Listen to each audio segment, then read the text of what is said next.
할렐루야. 오늘도 예배의 자리에 나오신 여러분들을 주님의 이름으로 환영하고 또 축복합니다. 스데반은 지금 공회 앞에 서 있습니다. 산헤드린 공회, 예수를 십자가에 못 박았던 그 공회, 그리고 그가 지금 죄목을 가지고 성전을 모욕했다는 죄목을 가지고, 이 제목은 바로 돌에 맞아 죽을 수 있는 그런 죄목입니다. 그런 모습으로 지금 산헤드린 공회 앞에 서 있습니다. 그러면 스데반은 살기 위해서 자기 자신을 변호해야만 합니다. 아니면 변명해야 됩니다. 그런데 스데반은 변명하지 않고 변호하지 않고 7장의 긴 설교를 시작합니다. 성경에 나와 있는, 신약 성경에 나와 있는 가장 긴 설교입니다. 스데반은 지금 하나님께서 아브라함을 부르신 때로부터 시작해서 솔로몬의 성전이 지어지는 때까지의 모든 역사를 이야기합니다. 그러면서 하고 싶은 말이 무엇이냐면, 성전이 근본적으로 하나님께서 우리에게 왜 주셨는지를 설명합니다. 여러분, 하나님께서 성전을 왜 허락하셨나요? 왜 성전 앞에 우리에게 예배하라고 말씀하시나요? 하나님은 그 성전을 통해서 하나님의 귀하신 생각이 당신의 백성들에게 전해지기를 원하셨던 겁니다. 스데반이 설교합니다. 하나님이 아브라함을 부르신 때부터 이스라엘 백성을 광야 40년 동안 인도하시는 시간에도 언제나 하나님이 함께 하셨다는 겁니다. 그런데 이 사람이 만든 건물에 전능하신 하나님을 가두어 놓을 수 없다는 겁니다. 근데 너희들이 오히려 이 하나님을 성전에 가두어 놓고 있기 때문에 성전을 모독하고 있는 것은 내가 아니라 바로 너희가 성전을 모독하고 있다고 긴 설교를 합니다. 너희 조상들이 많은 선지자들의 말씀을 듣지 않았던 것처럼 하나님께서 보내신 예수 그리스도를 너희가 거부하고 하나님의 귀하신 성전이 성전되지 못하게 한 것, 그것이 바로 너희의 죄라고 긴 설교를 하죠. 이제 이 설교를 듣고 있던 종교 지도자들은 어떤 반응을 보일까요? 오늘 본문 54절의 말씀을 같이 한번 읽어보겠습니다. 그들이 이 말을 듣고 마음에 찔려 그를 향하여 이를 갈거늘. 그들이 스데반의 이 설교를 듣고 마음에 찔립니다. 여러분, 이 아침에 저와 여러분이 하나님의 말씀을 나누는 이유는 무엇인가요? 하나님의 귀하신 말씀이 저와 여러분을 찔러야 됩니다. 찔림이 있으면 아픔이 있죠.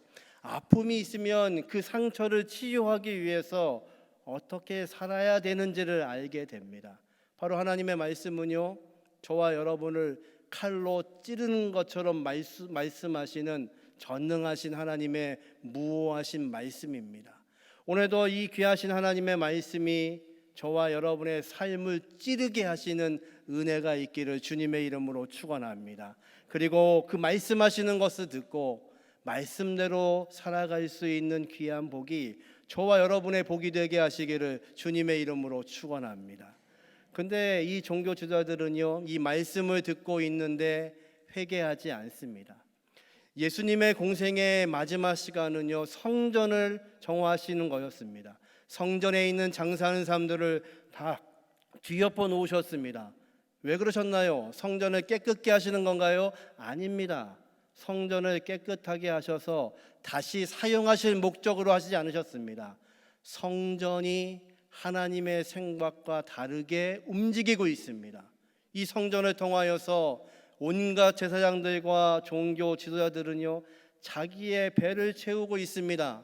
백성들은요, 하나님께 예배하는 것이 기쁘지가 않습니다. 그 비싼 성전의 재물들을 가지고 나아가야 됩니다. 온갖 착취를 당하고 있습니다.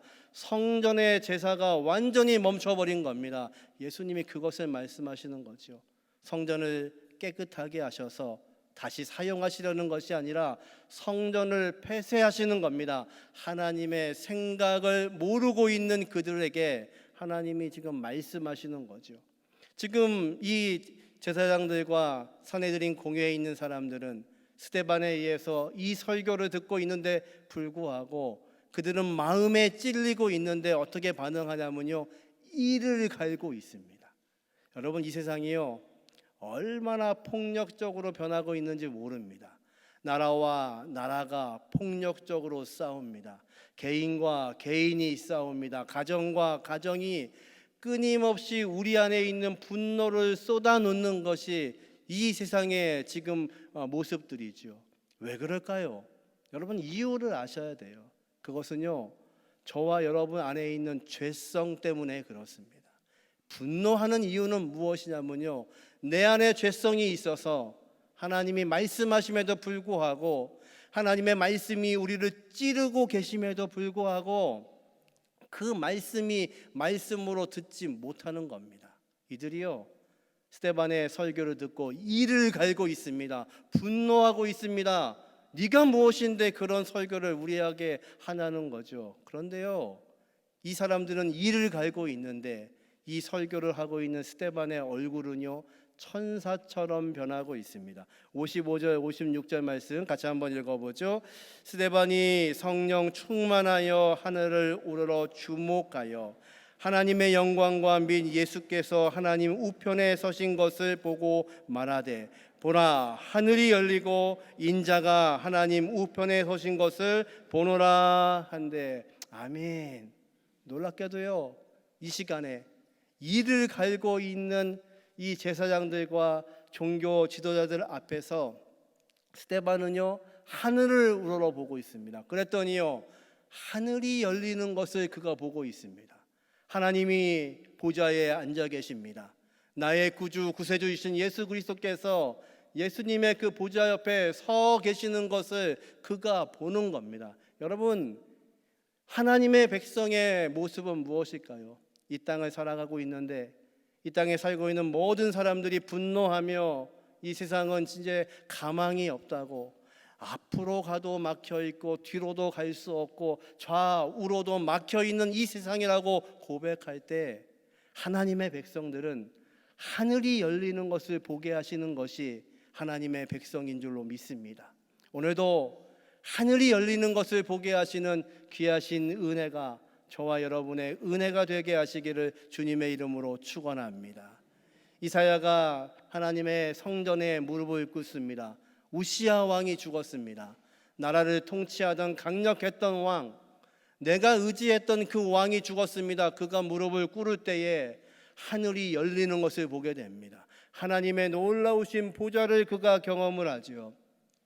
밤모섬에서 사도 요한이 하나님의 주의 날에 하나님께 예배하다가 하늘이 열리는 것을 보았습니다. 그리고 비밀스러우신 주님의 음성을 듣습니다.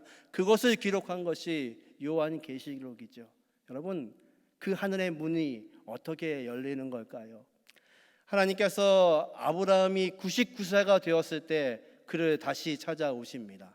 99세, 하나님께서 그에게 자식을 말씀하시고 그 자식을 통해서 하늘의 별처럼 바다의 모래알처럼 되겠다고 약속하셨지만 그는 99세가 되는 때까지 자기의 생각으로 살았습니다. 마치 이스마엘이 내 자식인 줄 알고 자신의 인간적인 방법으로 살았던 그때 하나님이 아브라함을 다시 찾아오십니다. 그리고 말씀하시죠. 나는 전능한 여호와라. 하나님에게는 능치 못할 것이 없다고 말씀하십니다. 그리고 말씀하십니다. 너는 내 앞에서 행하여 완전하라. 여러분, 하나님 앞에 완전하다는 것이 무엇일까요? 이 말씀은요, 하나님 앞에 서 있으라는 뜻입니다. 코람데오, 내가 하나님 앞에 서 있습니다. 하나님의 눈앞에 내가 서 있습니다. 하나님의 입 앞에 내가 서 있습니다. 하나님의 그 모든 것 앞에 내가 지금 하나님을 보고 있습니다. 이것이 완전하다는 뜻입니다. 여러분, 하늘의 문이 열리는 것은요, 저와 여러분이 하나님 말씀하신 그 말씀대로 온전하게 하나님 앞에 서 계시는 겁니다. 그러면 이 아침에 하늘의 문이 열리는 것을 보게 하실 것을 믿으시기를 주님의 이름으로 축원합니다. 여러분, 하늘의 문이 열려야 하나님의 생각을 볼 수 있습니다. 이 땅을 살아가기 위해서는요, 우리의 방법과 우리의 능력이 아니라 하늘이 열리는 것을 보아야 됩니다. 하나님이 무엇을 말씀하기를 원하시는가? 하나님이 내 인생을 통하여서, 내 자녀들을 통하여서, 하나님이 세우신 몸된 교회를 통하여서 무엇 하기를 원하시는지 그것을 보지 못하면 여전히 우리가 열심을 다하여 뛰어도 이 땅은요, 욕망과 욕심, 분노와 갈등밖에 없는 세상에서 우리는 함몰될 수밖에 없습니다. 이 아침에 하나님의 귀하신 말씀이 저와 여러분의 삶을 통과하여서 그것이 찔림이 되게 하여 주심으로 하늘의 문이 열리는 것을 보게 하시는 이 아침이 되게 하시기를 주님의 이름으로 축원합니다. 스데반이 이렇게 이야기하니까요, 종교 지도자들은요 그 말을 듣고 이렇게 반응합니다. 57절과 58절 같이 읽습니다. 그들이 큰 소리를 지르며 귀를 막고, 자막을 안 주시는군요. 다시 한번 읽습니다. 그들이 큰 소리를 지르며 귀를 막고 일제히 그에게 달려들어 성 밖으로 내밀고 돌로 칠세, 증인들이 옷을 벗어 사울이라 하는 청년의 발 앞에 두니라. 이 산헤드린 공회에 모여있는 이 70여 명의 사람들은요, 당대의 최고의 지식을 가진 사람들입니다. 당대의 최고의 영성을 가진 사람들입니다. 당대의 최고의 권리를 가지고 있는 사람들입니다. 그래서 이 사람들은요, 일반 백성들 앞에서 뛰지도 않았습니다. 거룩한 모습으로 사는 사람들입니다. 그런데요, 스데반이 하늘이 열렸다는 말을 합니다. 내가 지금 하나님의 영광을 보고 있다고 이야기합니다. 그러자 이 사람들이요 벌떼처럼 일어나서 그 스데반을 향하여 달려가기 시작합니다. 체면도 없습니다. 지금 분노에 가득 차서 신성모독이라고 이야기하는 겁니다. 우리가 지금 보고 있지 못하는데, 우리가 지금 봤을 때 하늘이 열려 있지 않는데 네가 무엇이라고 하늘이 열려 있다고 말하느냐. 여러분, 놀라운 것은요, 닫혀있는 이 성전 안에서 이 제사장들은, 이 산헤드린 공회의 회원들은 지식이 있고 영성이 있다고 하는 이들이 하늘이 열린 것을 보지 못하고 있는데, 스데반은요 죽음의 이 순간에 하늘이 열리는 것을 보게 하시는 겁니다. 여러분, 저와 여러분의 능력은 다른 것이 아닙니다. 이 어려운 세상 속에서도 하나님께서 하늘을 여시는 것을 보게 하시는 그 믿음이 저와 여러분의 믿음이 되게 하시기를 주님의 이름으로 축원합니다. 하늘이 열리는 것을 보고 있는 그를 향하여서 이 권위 있는 이 사람들이 벌떼처럼 일어나서 스데반을 때리고 그를 끌어내기 시작합니다. 여러분, 왜 우리는 분노한 줄 아세요? 그것이 바로 우리 안에 욕심이 있기 때문에 그렇습니다. 이스라엘과 이란이 또 전쟁을 시작하죠. 주변에 있는 여러 나라들이요, 여러 외교 채널을 통하여서 확산되지 않도록, 전쟁이 더 늘어나지 않도록 계속해서 권면하고 있습니다. 왜 그럴까요? 전쟁이 일어나서 그 땅에 어렵고 힘들고 약한 사람들이 다치고 어려워질까 봐요? 아닙니다. 자신들의 욕심 때문에 그렇습니다. 이 전쟁이 길어지면 석유값이 더 오를까 봐, 가뜩이나 전 세계가 경제적으로 어려운데 두 나라의 전쟁 때문에 어려움이 생길까 봐 자기의 욕심 때문에 그렇습니다. 이 사람들은 지금 왜 분노하고 있나요? 자신의 욕심 때문에 그렇습니다. 저는요, 밥을 먹을 때요, 좋은 반찬이 나오면 맨 마지막에 먹습니다. 아껴서 먹거든요. 어제 저녁에 밥을 먹는데 우리 집사람이 제가 좋아하는 어묵탕을 끓였습니다. 그래서요, 야채를 먹고 마지막 어묵은 언제요? 마지막에 먹으려고 남겨뒀습니다. 이제 밥을 다 먹고 이제 어묵만 먹으면 됩니다. 근데 전화가 한 통이 왔어요. 잠깐 전화를 받고 왔더니 우리 집사람이 다 먹은 줄 알고 치워버리는 겁니다. 제가요, 내 어묵! 여러분, 왜 분노한 줄 아세요? 그 안에 욕심이 있는 겁니다. 산헤드린 공회에 있는 이 70명의 귀한 사람들이 왜 분노하고 있나요? 이 성전의 기득권은 우리가 가지고 있는 겁니다. 그런데 예수라는 사람이 성전을 때려 엎을 때에 그 귀한 말에 우리가 주눅 들어서 아무 말도 못했지만 그 예수를 죽이면 되는 줄 알았습니다. 그런데요, 더 많은 제아들이 일어나기 시작합니다. 하루에 3,000명씩 5,000명씩 일어납니다. 그리고 스데반이 또 우리의 마음에 찔림을 주고 있습니다. 이곳은 우리의 기득권인데, 우리의 밥그릇인데 그래서 지금 분노하고 있는 겁니다. 이렇게 거룩한 사람들이, 이렇게 학문이 많은 사람들이, 이렇게 모든 권력을 가지고 있는데 그들이 분노하고 있는 겁니다. 그리고 스데반을 돌로 치겠다고 끌고 나갑니다. 그리고 이제 증인들이 먼저 돌을 듭니다. 유대의 법은요, 누가 먼저 돌을 던지냐면 증인 선 사람들이 돌을 던집니다. 증인 선 두 사람이요, 옷을 벗습니다. 그리고 그 옷을 누가 보관하고 있냐면 사울이라는 청년이 보관합니다. 놀라운 것은요, 우리의 인생에서 왜 이렇게 귀한 사람, 성령이 충만하고 말씀이 충만하고 은혜가 충만한 스데반 같은 사람이 이렇게 순교하고 빨리 죽어야 될까? 이유를 알지 못할 때가 있죠. 우리의 인생도 그렇죠. 하나님, 왜 그렇게 좋은 사람 먼저 데려가시는가? 하나님, 내 인생에서 왜 이런 문제들을 나에게 허락하시는지 이해가 되지 않을 때가 있습니다. 이해가 되지 않습니다. 그런데 스데반의 순교의 이 장면에서, 스데반이 죽고 있는 이 순간에 사울, 앞으로 바울이 될 그 청년이 새롭게 등장하고 있는 겁니다. 이 스데반의 영향을 통하여서 이 사울은요, 이제 땅끝까지 복음을 전하게 될 하나님의 백성이 됩니다. 여러분, 어쩌면요, 저와 여러분의 약함을 통하여서, 어쩌면 저와 여러분의 자존심 상하는 그 문제를 통하여서, 내가 죽는 것 같은 그런 어려움을 통하여서 하나님은요, 누군가를 다시 살리려고 계획하시는 줄도 모릅니다. 여러분, 기억하셔야 됩니다. 하나님, 내가 자존심이 상해서라도 새로운 영혼이 구원받을 수만 있다면, 하나님, 이 이유를 알 수 없지만 하나님의 복음 앞에서 내가 순교하더라도 나를 통해서 하나님 세우실 계획이 있으시다면 그 계획이 저와 여러분의 계획이 되셔야 됩니다. 이 한 해에 저와 여러분을 통해서, 저와 여러분의 낮아짐을 통하여서, 저와 여러분의 고통을 통하여서 어떤 영혼이 다시 태어날 수 있다면 저와 여러분이 이 스데반처럼 무릎 꿇을 수 있는 귀한 복이 있기를 주님의 이름으로 축원합니다.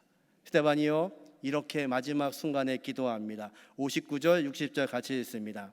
그들이 돌로 스데반을 치니 스데반이 부르짖어 이르되 주 예수여 내 영혼을 받으시옵소서 하고 무릎을 꿇고 크게 불러 이르되 주여 이 죄를 그들에게 돌리지 마옵소서, 이 말을 하고 자니라. 아멘. 놀랍게도 스데반의 마지막 모습은요, 예수님을 닮아 있습니다. 예수님이 그러셨죠. 십자가에서 주님, 저 사람들이 하고 있는 짓을 그들이 알지 못해서 저렇게 하고 있습니다. 저들을 용서하여 주옵소서. 아버지 하나님, 내 영혼을 당신에게 맡깁니다. 마치 주님이 하셨던 기도처럼 스데반은요, 마지막 순간에 비명을 지르고 있는 것이 아니라, 이 삶에 대해서 후회하고 있는 것이 아니라 얼굴이 천사처럼 변해 있어서 예수님이 하셨던 그 기도를 하고 있는 겁니다. 여러분, 기억하셔야 돼요. 저와 여러분이 매일매일 말하고 있는 그 말이 저와 여러분의 유언이 될 수 있으셔야 됩니다. 여러분은 마지막 순간에, 하나님께서 저와 여러분의 영혼을 부르시는 순간에 어떤 기도를 하시겠습니까? 하나님, 못 가요, 억울해서 못 가요, 그러시겠습니까? 아니면 이 스데반처럼 얼굴이 변하여서 천사처럼 되게 하시는 그런 모습으로 하나님 앞에 서시겠습니까? 교회 장례가 참 많죠. 교회 장례가 나면 교회장일 때에는 입관 시간에 목사들이 들어가서 마지막 입관하는 것을 같이 봅니다. 근데 제 목회를 하면서 참 은혜스러운 것은 사고로 돌아가셨든지 아니면 지병으로 오래 고생하셨든지 관계없이 정말 믿음으로 사셨던 귀한 분들의 얼굴은요, 얼마나 편안하게 돌아가시는지 몰라요. 마치 주무시는 것처럼, 마치 천사의 얼굴처럼. 스데반의 얼굴이 천사처럼 변하고 있다는 것은요, 그가 눈이 열려서 하나님의 보좌를 보고 있는 겁니다. 하나님 보좌 옆에 예수님께서 서 계신 겁니다. 왜 주님은 서 계시나요? 이제 이 스데반의 영혼을 받으셔야 되니까요. 마중 나오고 계시는 겁니다. 그것을 보고 있는데 그의 얼굴에 다른 근심이 있을 수가 없죠. 그 순간에 다른 것을 의지할 수가 없지요. 다른 것에 내 마음과 욕망을 둘 수가 없지요. 예, 하나님의 백성들은요, 우리의 이 마지막 말, 오늘 하고 있는 그 말이 유언이라고 생각하시고 말씀하셔야 됩니다. 왜냐하면요, 다음 주에 저와 여러분이 다시 계면하여서 예배할 수 있다고 우리는 확신할 수 없는 인생을 살기 때문에 그렇습니다. 그렇기에 유언은요, 언제 할지 모릅니다. 하나님 마지막 순간에 스데반은요, 돌에 맞고 있음에도 불구하고 비명을 외치지 않습니다. 하나님, 저들을 용서하여 주옵소서. 예수의 마음으로 기도하고 있습니다. 여러분, 저와 여러분을 통해서 하늘이 열리는 것을 보게 하여 주시고, 저와 여러분의 이 매일매일의 삶의 이 단어들이, 우리의 입에서 나오는 모든 것들이 하나님께 드리는 마지막 유언이 되게 하시는 귀한 은혜가 있기를 주님의 이름으로 축원합니다. 이제 이 귀한 은혜 가운데 이 스데반의 죽음 때문에, 스데반의 순교 때문에 초대교회는 환난을 경험하기 시작합니다. 8장 1절과 2절 말씀을 같이 한번 읽어보죠. 사울은 그가 죽임당함을 마땅히 여기더라. 그날에 예루살렘에 있는 교회에 큰 박해가 있어 사도 외에는 다 유대와 사마리아 모든 땅으로 흩어지리라. 경건한 사람들이 스데반을 장사하고 위하고 크게 울더라.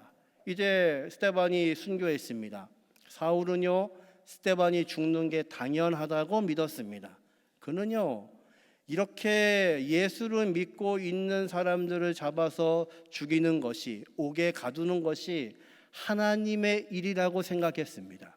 여러분, 가장 위험한 게 뭔지 아시나요?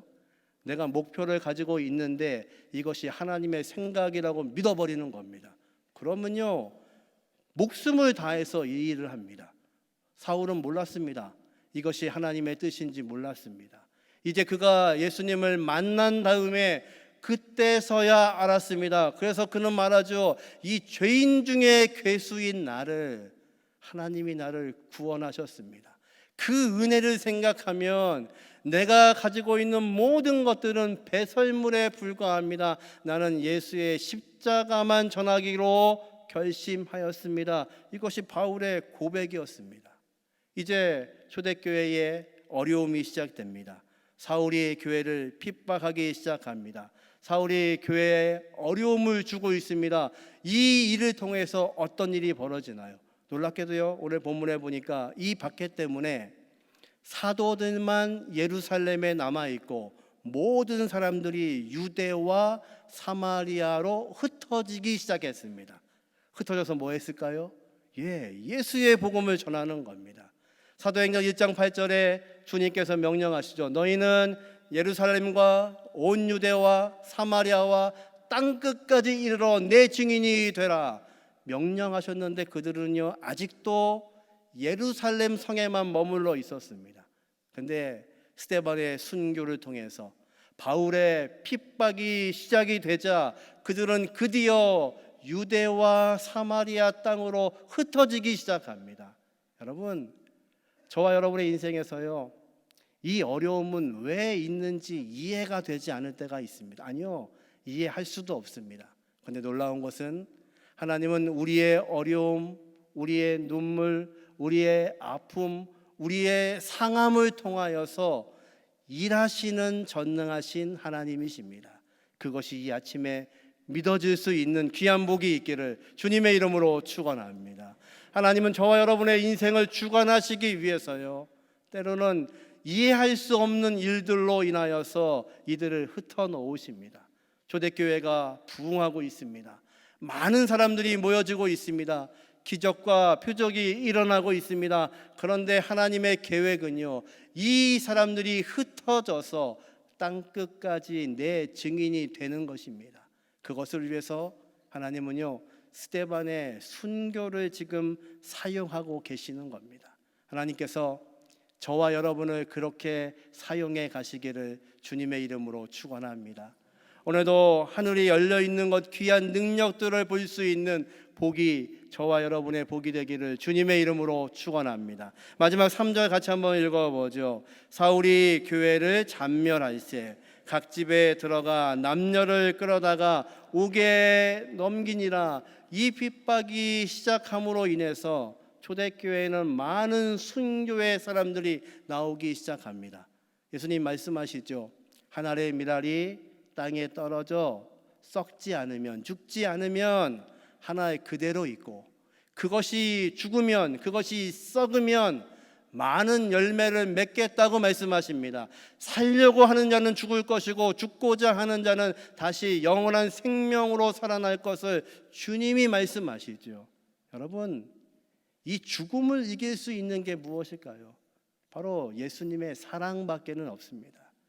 주님께서는요, 우리를 사랑하셔서 내가 죽어야 될 그 십자가에서 죽으셨습니다.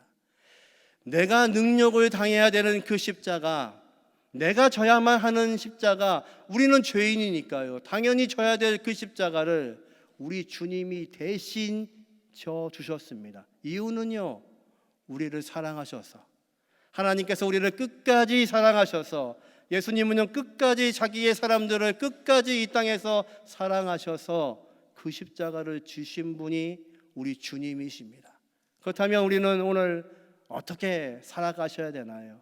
어떤 능력으로 살기를 원하십니까? 어떤 복을 이 아침에 구하기를 원하십니까?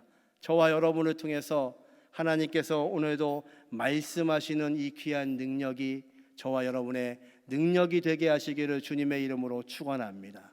스데반은 죽었습니다. 그런데 죽지 않았습니다. 예수님이 죽으셨지만 여전히 살아서 우리와 함께 하시는 것처럼 스데반은 여전히 살아 있습니다. 스데반이 새로운 사람 사울을 낳고, 이 사울이 바울이 되어서 또 다른 바울을 낳고, 바울이 또 다른 사람을 사랑하고 전도하고 함께함으로 그 복음이 저와 여러분에게까지 온 것을 믿으시기를 주님의 이름으로 축원합니다. 저와 여러분이 오늘도 그 또 한 명의 스데반, 또 한 명의 바울이 되게 하시는 은혜가 있기를 주님의 이름으로 축원합니다. 오늘도 하늘의 문이 열리는 것을 보게 하시고 저와 여러분을 통해서 일하시는 하나님의 귀하신 생각이 저와 여러분의 생각이 되게 하시기를 주님의 이름으로 축원합니다. 말씀을 정리합니다. 스데반의 순교, 우리에게는 어떤 의미가 있나요? 첫 번째, 같이 있습니다. 닫힌 성전에서 열린 하늘을 보고 있습니다. 이제 성전의 제사를 예수님이 폐하십니다. 더 이상 의미가 없는 제사를 드리고 있는 그 성전에서 스데반은 하늘의 문이 열리는 것을 보고 있습니다. 오늘 예배하는 이 시간, 저와 여러분을 통해서 말씀하시는 하나님의 귀하신 말씀이 하늘을 열게 하시는 귀한 복이 되기를 주님의 이름으로 축원합니다. 두 번째, 같이 읽습니다. 스데반의 죽음이 사울을 부활시켰습니다. 스데반이 왜 이렇게 빨리 순교해야 되는지 우리는 알지 못합니다. 그런데 그 자리에서 사울이라는 청년이 다시 살아나기 시작합니다.